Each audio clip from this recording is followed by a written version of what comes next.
wanted to be treated with respect, and I wanted to be valuable to the client beyond any of my competitors.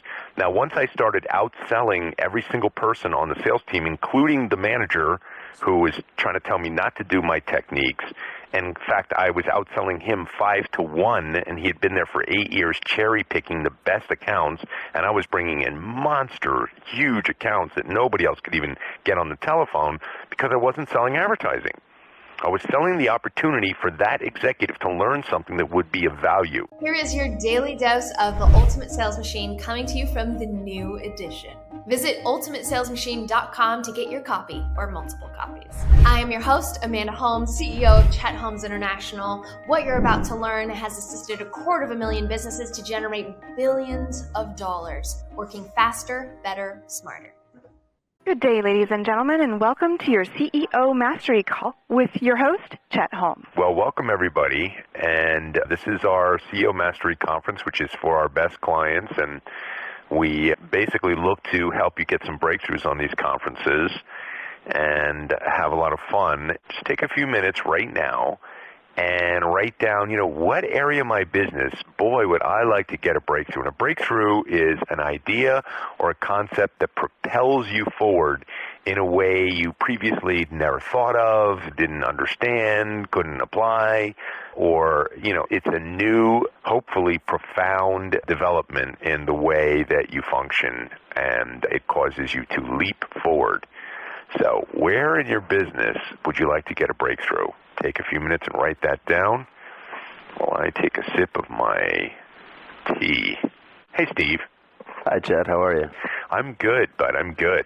So there's a couple hundred of our best clients listening.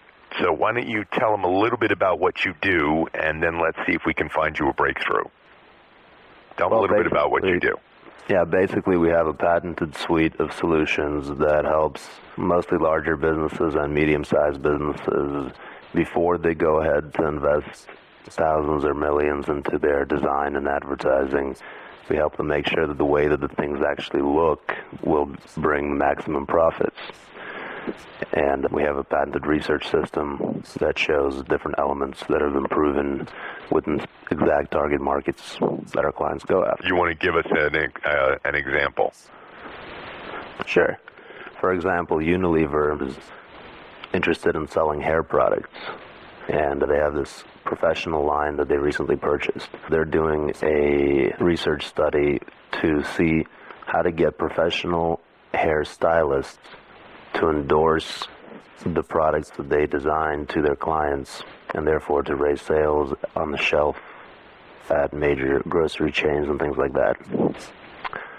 So that's one example. And we tell them the colors, the shapes, the different types of complexity levels, designs, and so forth and so on that are proven to trigger happy emotions and buying instincts in the exact people they're going after. Okay, so where do you need a breakthrough in your business? Yeah, currently the most important thing that I see is to establish a self-sufficient sales force of top producers. Okay. We have the operations down as a system fully self-sufficiently, and I'd like to be able to have a sales force that can essentially run itself, or with a manager that I can oversee. Okay. And then you just got into my stuff, right? You're new to it. You don't have the full training program on anything yet, right? To the Chet Holmes method? Yeah, I've read the book. I went to Business Mastery in Vegas. And, right. That's okay. It. Yeah. Okay. Well, you know that there's a lot of stuff that we teach about that whole top producer model. Yeah. What I would recommend for you is probably a core story model. The 6 most important aspects of branding and grabbing attention in the new millennium. Again, in your case, the higher up you go in the organization, the better it is for you, because then the more you can charge for what it is you sell. So imagine I'm the CMO at McDonald's, the Chief Marketing Officer, or I'm at Procter & Gamble where they're doing 100 new products every year, and I'm the Chief Marketing Officer over there, and I get a phone call and it says, yeah, hi, I'm with CEO Visual Targeting. Are you familiar with us? No, I'm not. Okay, well, we're a research-based company that helps companies profoundly improve their branding and their ability to target and attract the exact kind of buyer that they want. And have you heard anything about this kind of research? No, I haven't. Okay, well, because this is at the very cutting edge of communication today, I'm sure you know that the clutter factor, the amount of commercial messages that everybody receives, has grown so dramatically, and then the traditional vehicles that would be used, like television and radio, have gone down, and print, have gone down in their readership and viewership. So this is creating a lot of challenges for marketing executives like yourself. Are you seeing some of these challenges yourself? Of course I am. Okay, great. Well, that's why we took it upon ourselves to commission a study and go out there and take a hard look at what are the biggest challenges facing companies like you today, and what are some of the ways to really break through that clutter. And to our delight, this research effort really created a compelling and fascinating educational session. And have you heard about that program? It's called The 6 Most Important Insights to Branding in the New Millennium. Have you heard about that report? No, I haven't. You know they're going to say no, but I'm just trying to show you how you keep the guy, communicating with you as you go through the pitch. And then you say, well, I know you're the chief marketing officer, and I'm just curious if you're the type of executive that likes to be at the cutting edge of the most advanced techniques for marketing today. Now, it's hard. That's an impossible question to say no to, you know what I mean? So again, guys who are listening, you need to ask the question in a way that you're not going to say no. You see how, but this whole education-based sales approach is very different than, hi, I want to come and sell you my stuff, I want to show you my stuff. You're offering to teach me something that's of value to me, that's a lot more sexier to sell. But here's the most important thing, is then if you look at what your strategic objectives are, as someone who is in a sales capacity, it's the same for every company, that the education-based sales approach of what's in it for me is a lot more dynamic and can get you a lot more appointments, and can get you appointments with entire committees. Remember that this was all developed. I used to sell advertising, and I hated being treated like a salesperson. So I would go out and I would do all this research. And picture this, I'm 26, 27 years old, living in New York City, and selling advertising for a very wealthy family in New York. This before I went to work for Charlie Munger. And I would call up and say, listen, I'd say we, even though I was the one doing all the research myself. And my boss, he was like fighting me every step of the way. You don't need all this research. All you need is your rate card and your circulation report and your readership study. What's all this stuff about the market, the industry? You don't need to know all that. And the reason I needed to know all that is because I didn't want to be treated like a salesperson. I wanted to be treated with respect, and I wanted to be valuable to the client beyond any of my competitors. Now, once I started outselling every single person on the sales team, including the manager who was trying to tell me not to do my techniques, and in fact, I was outselling him 5-1, and he had been there for 8 years, cherry-picking the best accounts, and I was bringing in monster, huge accounts that nobody else could even get on the telephone because I wasn't selling advertising. I was selling the opportunity for that executive to learn something that would be of value. So that would be what I would do if I were you, Steve, and then you could get to the Fortune 500, and then I would just do a series of mailers, just like it explains in the book, just like we teach in our training programs, whole Dream 100 effort, where you've got cool little gifts and some play on that, like we have a yo-yo and it says, tired of your sales going up and down. I mean, you're looking to do branding. So we did flashlights and, shine a light on this area, or don't be in the dark about this, that kind of a thing. You want to play off of the little gift. But the whole idea of the gift is not to send an expensive thing. It's to send something that just gets them to open the package and take a look at it and go, oh, that's funny. Oh, a little flashlight. Oh, good. I'll take that home. And then, of course, it's all the sales superstar model. The attack and everything like we explain. And I did a mass teleconference this morning with a whole bunch of CEOs, and I was saying, look, you got to be ready for what I call the churn and burn. And you should probably have a two-tier effort. One effort is to the large mother lode like Procter & Gamble and Johnson & Johnson and SC Johnson, these companies that have hundreds of products, who, if they become clients, you won't need any other clients. Those three guys will keep you busy the rest of your life. But those deals take a while to close, and you should have a graduated process, step 1, step 2, step 3, and it's small steps that lead to bigger steps. I've had 60 Fortune 500 clients. I got every one of them myself cold calling, just like I'm telling you to do, except I was selling the 8 philosophies back in the day when I was chasing Fortune 500. I don't chase them now. They come after us, which is great. We just got Intuit as a client. It's a $4 billion company. That was great. They came after us. One of the key executives there read the book, so I just presented for 19 of their guys, showed them a whole core story sales model, and blew them off their chair. Like they'd never seen anything like that. The stuff we taught them about what was going on in their industry, they didn't even know that fraud, by the way, check fraud, has increased 10,000% in the last 9 years, and that's the big thing they sell. They sell checks. So when we started teaching them all this stuff, and that 400 million checks a year are rejected by banks because of poor paper quality, and they're getting their lunch eaten by big box stores like Walmart and Costco selling really inexpensive checks for like $50, and theirs are $150, and their business is declining. And they're not even educating anyone as to why their checks are worth so much more money. And in the big scheme of things, by the way, the other thing that their checks come with is for 2 cents a check, so that means you buy 500 checks for $10, you get fraud protection. So if somebody steals or somehow frauds using your checks, which has happened to me, and it was funny because we were on a conference, like 6 people, and like 3 of us it had happened to them. And then we gave them the statistics on that too. But they'll take over everything. They reimburse your money. They give you back the money that you've been frauded, and then they take over working with the FBI and the bank, and they do it all for you.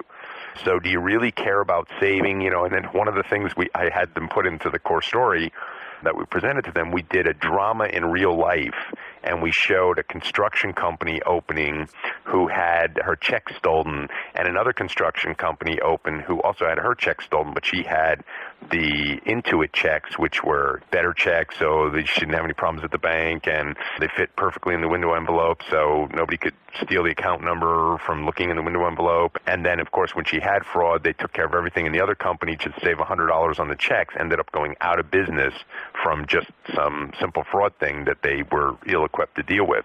Anyway, the point is that's making a case, and that's what you have to do. So once you get that appointment, then you need terrific data. And the first thing you need to do is put them in pain. So what's the pain? What are they facing? What's going on in their life right now that will rivet their attention? And the clutter factor is a big one. That's a huge one. The clutter factor has grown from 500 commercial messages per day the average consumer received in 1960 to 5,000 today. Actually, I saw another statistic that said 30,000, but I can't find the source for that. So we did find one for 5,000.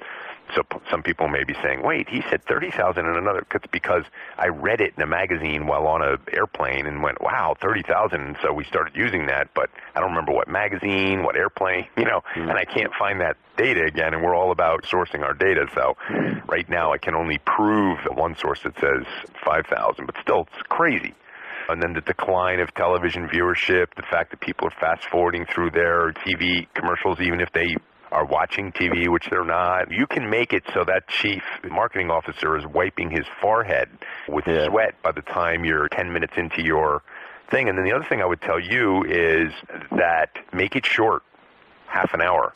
You do not want to be doing an hour, but you want a half an hour, great. And then again, when you build these core stories, in your case, you can do them over, we can all do it over GoToMeeting now. Yes. And so that's a terrific way because, if you get the appointment live, it's better. There's no question about that. But if the guy starts to push you away, the average person has to receive 8 commercial messages before you even get their interest today. And, something like 50% of all salespeople give up after a single rejection. By the time you get up to 4 rejections, 95% of all salespeople have given up. So what we do is we teach our salespeople that it's going to be 12 follow-ups, and here's exactly what they are. And while you're on the phone, how many different times and how many different ways can you close? And so if you can go live, that's great. But if you can't, you say, look, you do this right from the comfort of your favorite chair. It's right over the internet. and you'll see stunning array of visual images over a very short period of time. You'll take a little test right there, and it'll show you what your communication preferences are. I mean, it's a really cool interactive experience, and if you want to be at the cutting edge of marketing today, then this is one of the educations you can get in just 33 minutes that'll do that for you. And I like saying a precise amount of time, like 33 minutes, 28 minutes. And then the worst thing you want to do when you teach anything over the web, and Michael Cato coming up this exact model is where I'm going to go with you, but because it would work beautifully for you as well. He does catering and things like that, restaurants on the run, I'll talk about it in a moment. But the point is that whole education-based approach should get you much higher level of meetings. And then when you do this over the web, you need a lot. Like, have you seen our webinar, Steve? Yes, I was on one last week, actually. Okay, so you see that you're seeing 800 images in 2.5 hours. Every 5 seconds, there's a new bullet coming up. And the reason is because if you're going to teach me something over my computer, and you're not putting up a new image in front of my face, like you put up a slide and talk for 5 minutes, guess what I'm going to start doing?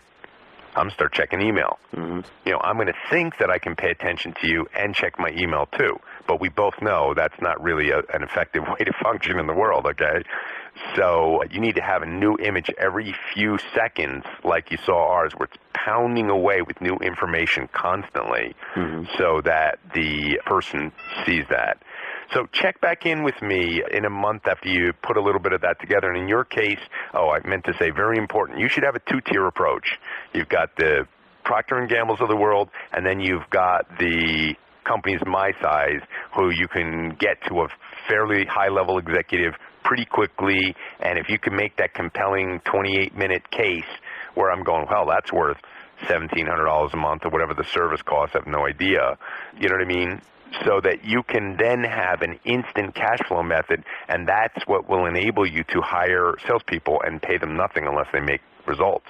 But you've got to have that machine built. Huh? And then I train the salespeople how the core story works and make them scripts, but pretty much that they can use or improvise on to kind of take over the. Yeah. And I gave you your script, right? I just did that for you, and this is recorded.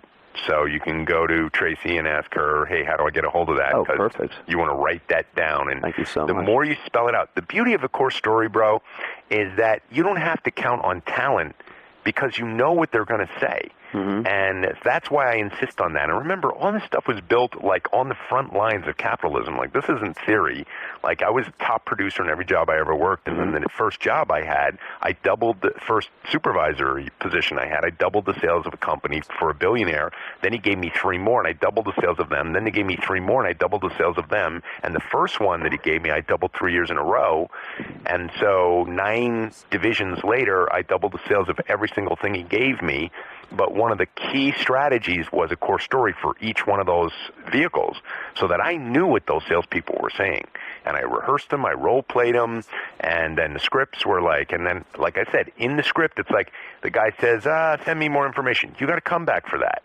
You know, you got to come back. You got to come back and says, look, I can send you more information, but we're on the phone right now. I know you're not going to read the information. You know you're not going to read the information. So, you know, this is an opportunity. I'll tell you what. Is it worth 10 minutes to you to learn the most advanced techniques? And the guy says, 10 minutes. You said it was a half an hour. I say, well, get on for 10 minutes. If 10 minutes into it, you're bored, you can hang up. You can hang up and disconnect your go-to-meeting, and you just move on with your life. But, you know, in 10 minutes, you're going to know this is a terrific education. So isn't it worth 10 minutes? And the other thing is, research is expensive. Of course, Empire Research Group will absolutely build core stories for anybody listening. But if you want to do it yourself, you can go on the web and find some terrific data today about compelling and branding, and there's just terrific information out there. But here's the thing. We talk about the 7 months of marketing. That is a $500,000 study, and then what we've added onto it over the years is probably another couple of $1 million in research and development. So when I say to you, this is $2.5 million worth of learning curve that I'm going to give you in 28 minutes, that's a legitimate thing that you can say. Now, it doesn't mean you spent that money, but it does mean that money was spent in order to gather that research. So you want to have a big number there. Say, look, Mr. Executive, this is $3.2 million worth of data that you're going to see in just 28 minutes that you would never take the time to assemble on your own. We're going to make it easy for you. Now, let me tell you why we do this. We do this because this is our public relations effort. It's our way of putting our foot forward, just like you might read an article that was written about us, but this is way better because it's interactive with a highly trained chief marketing officer trainer, and his entire job in the world is to speak to CMOs just like yourself. And in fact, we're talking to, and name 3 of his competitors right there. We're in touch with, we're talking to, that doesn't mean you got them, but, use phrases that are true, but it might imply that, you've gotten further than you have. Mm-hmm. If you look at my stock market clients, it's Merrill Lynch, Morgan Stanley, New York Stock Exchange, Kidder Peabody, rather. So I've had some of the biggest stock exchange companies, and when I was going after them, I would say, I'm going to be showing this 8 ways to double sales. I'm going to show this to all your competitors. Are you sure you don't want to see it? Okay, so now I'll go to Michael. That gets you started, Steve. Check back with me in a month or 2, and let's get you on one of these calls again, and let's see how far you've gotten. Perfect. Thank you so much, Chet. Okay. Make sure to get your copy or copies at theultimatesalesmachine.com. There's a lot of special bonuses that you can't get going to Amazon, so make sure you check it out at ultimatesalesmachine.com.